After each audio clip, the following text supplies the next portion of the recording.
A desigualdade é inevitável? O sistema capitalista está quebrado e realmente não tem solução? Vamos ser ousados aqui e tentar responder essas duas perguntas na aula de hoje.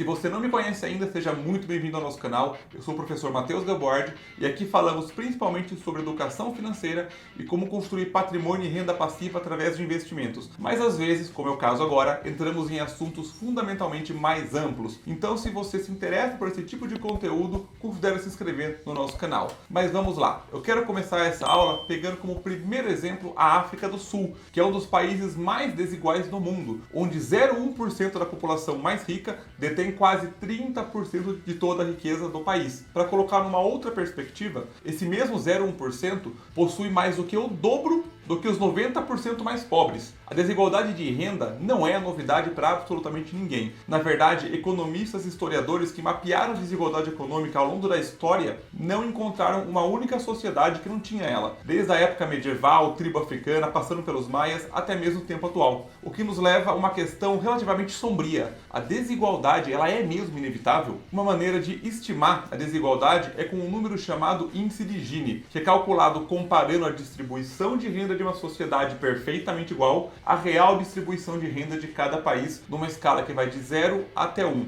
O índice de Gini em 1 indicaria uma sociedade desigualitariamente perfeita, ou seja, uma pessoa tem tudo e todas as outras não têm nada. Você nunca vai ver isso na vida real porque todos, exceto aquela pessoa, morreriam de fome e não teriam nem onde morar. Já o índice de Gini igual a 0 indicaria uma sociedade igualmente perfeita. Todo mundo tem exatamente a mesma renda ou riqueza, mas você também nunca vê isso na vida real, nem mesmo em países comunistas, porque por um lado isso significaria que todos, não importa quantos jovens, velhos, em que trabalho estão ou onde trabalham, recebem exatamente o mesmo salário. E antes de prosseguirmos, você deve saber o que o índice de Gini não nos diz. Ele é um índice limitado. Esse índice não nos fornece informação sobre como a renda e riqueza são distribuídas entre gênero, raça, nível educacional ou outros dados demográficos. Não nos diz o quanto fácil ou difícil é escapar da pobreza naquele país e também não dá uma ideia de como a sociedade chegou ao seu nível de desigualdade atual. A desigualdade econômica está profundamente emaranhada em outros tipos de desigualdade. Por exemplo, gerações de discriminação,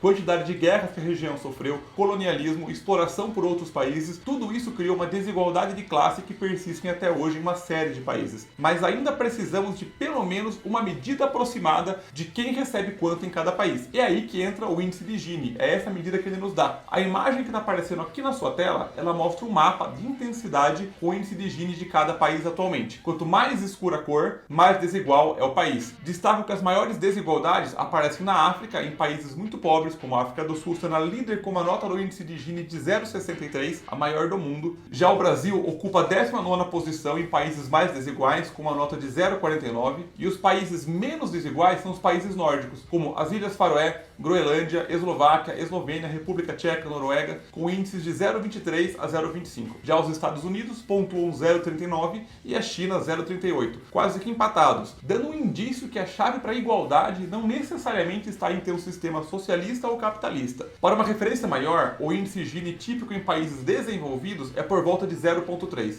embora haja uma ampla gama entre bastante igual e bastante desigual. Alguns países são economicamente muito mais desiguais do que outros. Isso porque uma parcela bem significativa da desigualdade econômica é resultado das escolhas que os governos fazem. Vamos falar sobre algumas dessas escolhas. Primeira e mais importante delas, que economia usar, que sistema utilizar? No século XX, alguns países adotaram o socialismo por uma série de motivos, mas um dos principais motivos era a promessa de redução da desigualdade econômica. E de fato, essas mudanças reduziram drasticamente a desigualdade econômica nas duas maiores economias não capitalistas até então, que era a China e a União Soviética, especialmente na União Soviética. Mas nenhum dos dois países prosperou tanto quanto as principais economias do mundo, as capitalistas. Então, sim, as pessoas ganhavam tanto quanto seus vizinhos, só que os seus vizinhos não ganhavam muito. A desigualdade é grande quando eu tenho 100 cabeças de gado e você só tem uma. A desigualdade é menor se eu tenho 3 e você 2. Ou seja, nesse cenário, a ideia de igualdade veio atrelada com a destruição de valor. Ou melhor, com a destruição do que estimula a criação de valor, que é a competição. E ainda assim, apesar de entre o povo a distribuição distribuição ter sido sim mais eficaz, bilionários ainda continuavam a existir dentro desses países, seja através de oligarcas ou políticos, obviamente pelo excesso de poder que essa classe detinha. E jamais podemos nos esquecer da famosa frase do Lord Acton que diz: o poder corrompe, e o poder absoluto corrompe absolutamente. Essa e muitas outras questões contribuíram para o colapso da União Soviética em 91.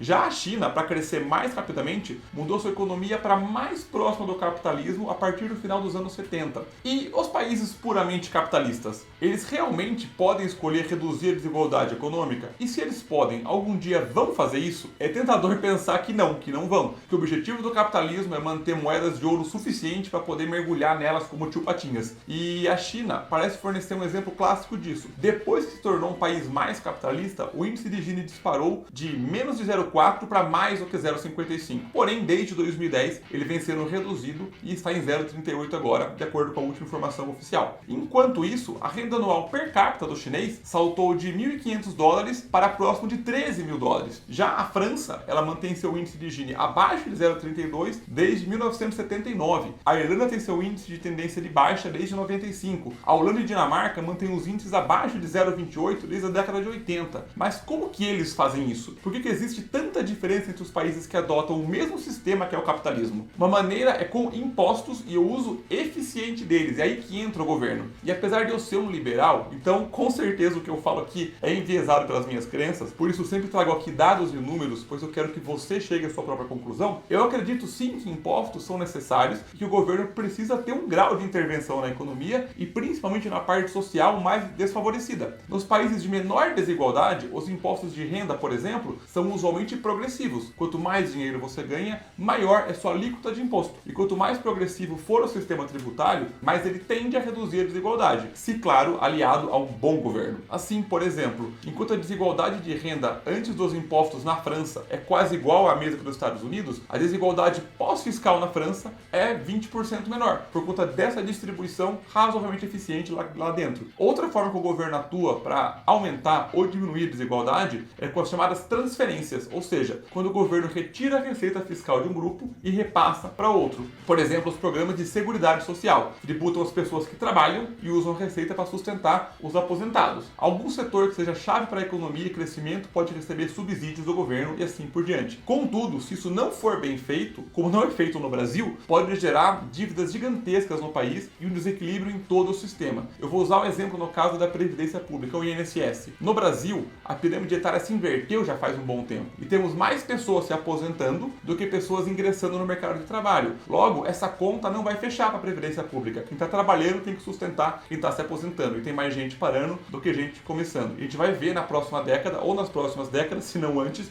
uma grande crise nesse sistema. Está gostando da nossa aula? Aprender a investir é essencial para ter um futuro financeiro saudável. Mas aprender com um método e um passo a passo que te pega pela mão é melhor ainda. E é por isso que eu quero que você conheça o Renda Passiva Vitalícia, que é o nosso curso de investimento 100% online que vai te transformar do zero em um investidor que para de seguir dicas e começa a ter resultados consistentes. Clicando no primeiro link da descrição, você vai ser direcionado para a página do nosso curso. E lá tem um presente para você, uma aula especial gratuita, onde eu explico as regras de ouro que todo investidor de sucesso segue, que eu gostaria de ter aprendido muitos anos atrás. Eu tenho certeza que vai agregar muito para você. Já entrando dentro do Renda Passiva Vitalícia, você vai encontrar mais de 40 horas de conteúdo já gravados, todos divididos em módulos bem detalhados sobre todos os tipos de investimentos, como analisar e montar carteiras de investimentos vencedoras com todos os tipos de investimentos. Você vai aprender sobre renda fixa, fundos imobiliários, ações e investimentos no exterior. Tudo isso com material de apoio e tira dúvidas direto comigo. E ainda você ganha alguns bônus que eu vou deixar você mesmo descobrir clicando no nosso link. E você que não pulou até aqui, eu tenho mais um presente, um cupom de desconto de 10% que está aparecendo aqui na sua tela. Aluno 10. Não perde essa oportunidade de mudar para melhor a sua vida financeira. É só clicar aqui no primeiro link na descrição. Agora vamos voltar para a sua aula.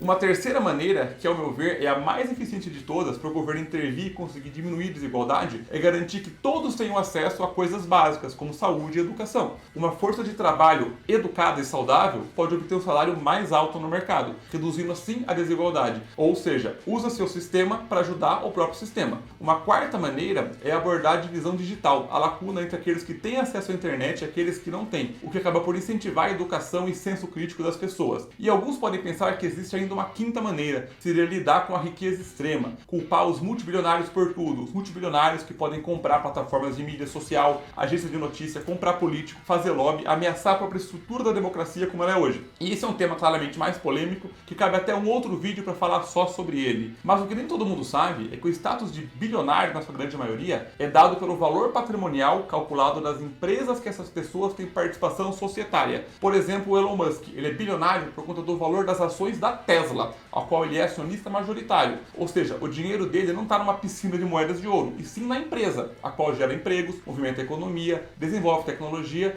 e se em algum momento parar de fazer isso, parar de gerar valor, a empresa vai perder valor e a fortuna dele vai estar ameaçada. E é óbvio que muitos bilionários usam todo esse poder para dobrar as coisas a seu favor, e nem todos são bonzinhos e querem manipular as coisas. Porém, se eu tirar a participação societária de um bilionário, da própria empresa, para que ele não seja mais bilionário, e pegar esse dinheiro e colocar nas mãos do governo, para que os políticos decidam como distribuir, na ilusão de que isso vai ser usado em prol da população e não em interesse próprio, que agora o governo tem mais dinheiro na mão e tem mais poder, é, na minha visão, muito mais inocência do que quem acha que todo bilionário é bom ou que todo bilionário é ruim. Mas até agora a gente está arranhando só a superfície da desigualdade e não chegamos a nenhuma resposta ou solução definitiva. A gente não abordou as drásticas divisões entre quem tem riqueza e quem não tem, as estruturas de poder que impedem a mobilidade social e econômica e a drástica desigualdade entre os países. E aqui está uma coisa a se pensar. O poder e a riqueza, eles são autorreforçados, o que significa que a igualdade não é. Deixadas por conta própria, a sociedade tende a desigualdade, a menos que a gente enfraqueça de alguma forma o ciclo de concentração de poder. Mas o capitalismo, ele permite esse tipo de ajuste ou ele está fundamentalmente quebrado? Vamos explorar um pouco isso. O capitalismo pode ser visto como uma máquina de 3 peças. Trabalho, que é o trabalho das pessoas, capital, tudo que uma empresa pode usar, incluindo intangíveis como ideias, e por último, recurso natural. A máquina converte esses insumos em bens e serviços. E como estamos dispostos a pagar pelas coisas que a máquina produz, o que a máquina realmente está criando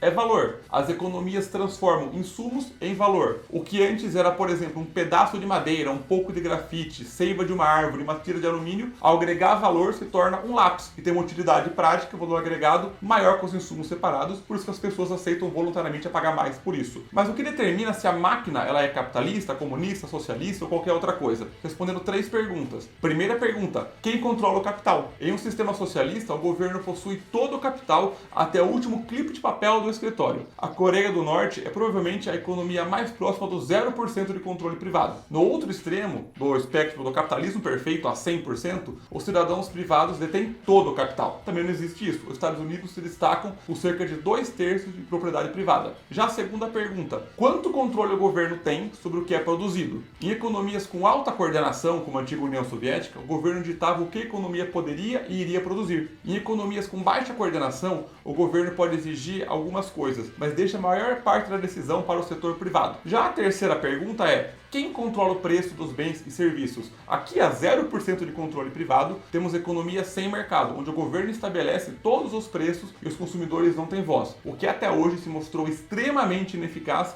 sempre que isso foi testado, pois dificilmente o preço imposto reflete o real valor do produto, o qual, se for escasso, acaba sendo negociado em mercados paralelos. Já a 100%, os mercados são usados para definir o preço de tudo, até mesmo coisas como cuidados básicos de saúde que salvam vidas, o que também não é interessante e coloca um preço em coisas que deveriam ser direitos básicos das pessoas. Então, o meio do caminho me soa mais coerente. Essa pergunta do controle de preços ela também pode ser vista de uma maneira um pouco mais indireta. Você pode mudar essa pergunta para qual que é o número de extensões de regulamentações governamentais, desde tarifas sobre produtos estrangeiros até leis antitrust e regulamentações sobre o uso de internet que definem o preço e a influência do governo nas coisas. Portanto, o capitalismo não é um tipo de economia, é uma ampla gama de economias possíveis, o que torna complicado responder a pergunta se o capitalismo está de fato quebrado. Mas, vamos tentar. No auge da Revolução Industrial, os indicadores estavam bem próximos do que hoje a gente chamaria de livre mercado ou capitalismo menos justo. Havia muito pouca regulamentação e os economistas da época acreditavam que a mão invisível do mercado, basicamente indivíduos agindo livremente em seu próprio interesse, produziria resultados ótimos tanto para a economia, quanto para a sociedade, quanto para o indivíduo. O que pode até parecer ótimo em livros, mas já na prática não foi bem assim. A gente pode pegar como exemplo o final dos anos 1800 nos Estados Unidos, os fabricantes de alimentos colocavam todos os tipos de adulterações baratas, às vezes perigosas nos alimentos, para reduzir o custo e maximizar o lucro. O que eles estavam fazendo era dentro da lei, mas obviamente imoral e claramente errado. Houve um clamor público em 1906, o Congresso aprovou uma lei de alimentos e medicamentos, ou seja, o governo intervindo, preparando terreno para a criação do Food and Drug Administration, que cuida até hoje do abastecimento de alimentos dos Estados Unidos e mantém uma qualidade mínima aceitável. Atualmente, nenhuma economia realmente pratica o capitalismo puro da mão invisível do mercado, mas algumas pessoas estão cada vez mais preocupadas com o fato de que ameaças atuais como mudança climática e aumento da desigualdade não possam ser resolvidos por nenhum sistema capitalista. Vamos pegar a primeira parte de alterações climáticas. As economias capitalistas, elas incentivam o crescimento, correto? Isso criou uma demanda massiva pela energia mais barata possível, que por muito tempo foram os combustíveis fósseis. Todos esses combustíveis fósseis inquestionavelmente impulsionaram e continuam impulsionando a mudança climática. Não apenas isso, mas o desejo intrínseco de maximizar o lucro, geralmente das corporações, um poderoso incentivo para ignorar verdades inconvenientes. Assim como as empresas de tabaco negavam a ligação entre cigarros e o câncer, as empresas de petróleo e gás negaram ou negam a ciência do clima por décadas, que tem um impacto ambiental ocorrendo por causa disso. Contudo, a busca por sistemas de energia mais sustentáveis, a maior conscientização do mercado consumidor e avanço da tecnologia e leis ambientais em boa parte do mundo é uma boa luz positiva que as coisas podem e estão mudando nesse sentido. Mas voltemos à pergunta original. O capitalismo está aumentando a desigualdade ou não? E a resposta é: depende. Lembre-se, há uma ampla gama de configurações que se enquadram no capitalismo, o que significa que a versão de um país pode parecer muito diferente da de outro. É totalmente possível que a desigualdade esteja aumentando em uma versão chinesa do capitalismo, enquanto diminui em uma versão francesa. O capitalismo é sim uma faca de dois gumes. Por um lado, gera uma enorme quantidade de valor, o que significa que quase todos têm mais dinheiro do que teriam de qualquer outra forma ou em qualquer outro sistema. Por outro lado, ainda canaliza a maior parte desse dinheiro para carteiras de relativamente poucas pessoas. Então vamos quebrar a questão com a qual começamos. O puro capitalismo, da mão invisível, com todos os mostradores econômicos para os extremos, está quebrado? Sim, sem dúvidas, mas também é irrelevante, já que em nenhum país esse capitalismo puro existe. Já o capitalismo contemporâneo, como é praticado em grande parte do mundo hoje, ele está quebrado? Bom, é o principal impulsionador da mudança climática e em muitos lugares está contribuindo para o aumento da desigualdade e por até estar criando uma aristocracia de fato em alguns países. Então não me parece muito bom, mas dentro dele a gente também vê um aumento na qualidade de vida média do mundo. As tecnologias que só se desenvolvem na velocidade atual por conta do incentivo capitalista ficando cada vez mais acessível, o acesso à comunicação, índices de pobreza e miséria mundial que vem década após década sendo reduzidos. O capitalismo, sem dúvidas, estimula a ganância e o desejo por poder, mas também faz crescer a conscientização e avanços incríveis que a sociedade vem desenvolvendo. Mas será que ao longo do caminho vamos melhorando a máquina conforme aprendemos com os nossos erros? Ou será que precisamos desmontar a máquina capitalista e construir uma nova do zero? Me conta aqui a sua opinião. Eu vejo você na próxima.